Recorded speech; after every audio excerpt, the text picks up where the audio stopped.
This video is brought to you by the No Fear community.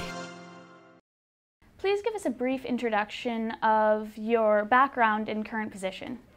Currently I'm as said, individual multi-contributor, investing in small technology startup companies, participating and working in the boards of publicly traded companies, writing, speaking and consulting different companies around the world.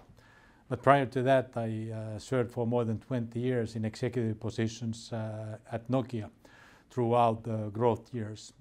And before that, 10 years in the company that used to be the synonym for innovation, 3M. So basically I've had 30 years in technology business in executive positions. So with your extensive expertise, there seems to be a tendency in companies in times of economic recession to cut funding on, for instance, people development programs, specifically leadership education. What is your view on this, and how do you think it will affect companies in the long term? Of course, any company has to adjust to the surrounding economic conditions, and then nothing is sacred is the basic principle. I always take kind of the change in the tide, whether it's economic down or upturn, as a possibility to learn. So very much of the leadership education actually is part of participating to decision making and adjusting that companies need to do.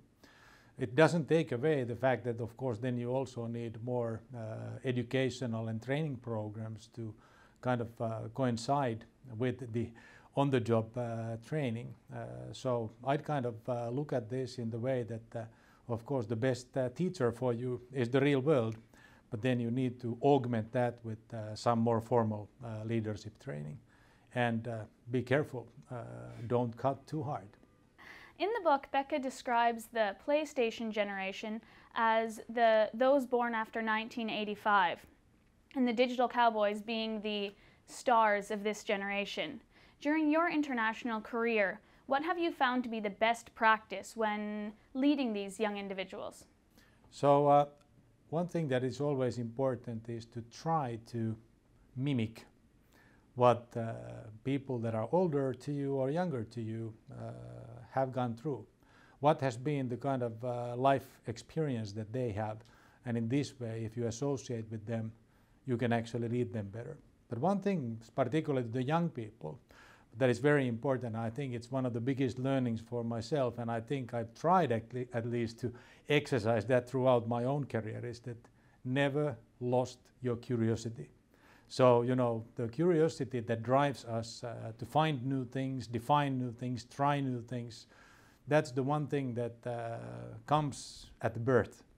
And the older we get, the less you have it, and the more you have to fight in order not to lose your curiosity. Do you think that there is a difference in this current time with its rapid digitalization around the globe? Do you see a difference between this generation and previous? I personally don't think that actually there is a difference, but what is different is the environment. We didn't have the internet, we didn't have the whole digital scope of the world defined with previous generations. So in this way, these digital natives that are born after 1985, or in my books rather after 1990, they are the people that have always had this environment, and they kind of direct their curiosity in a novel new way since that kind of environment exists. So we've spoken of best practices, but what are some of your great mistakes which has shaped you as a leader? If there was a great mistake, first of all, I don't know if I would share it.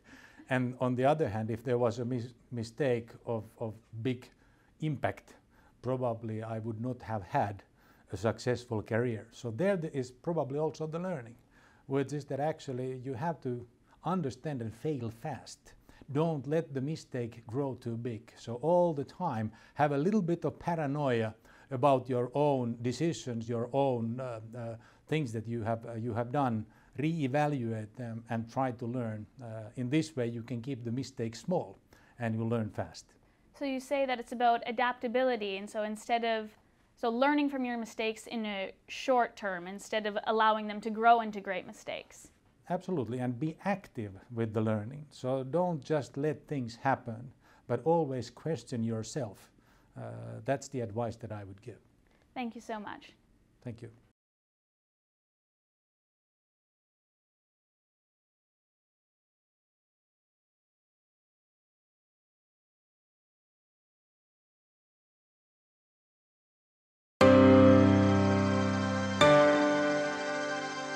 This video is brought to you by the No Fear community.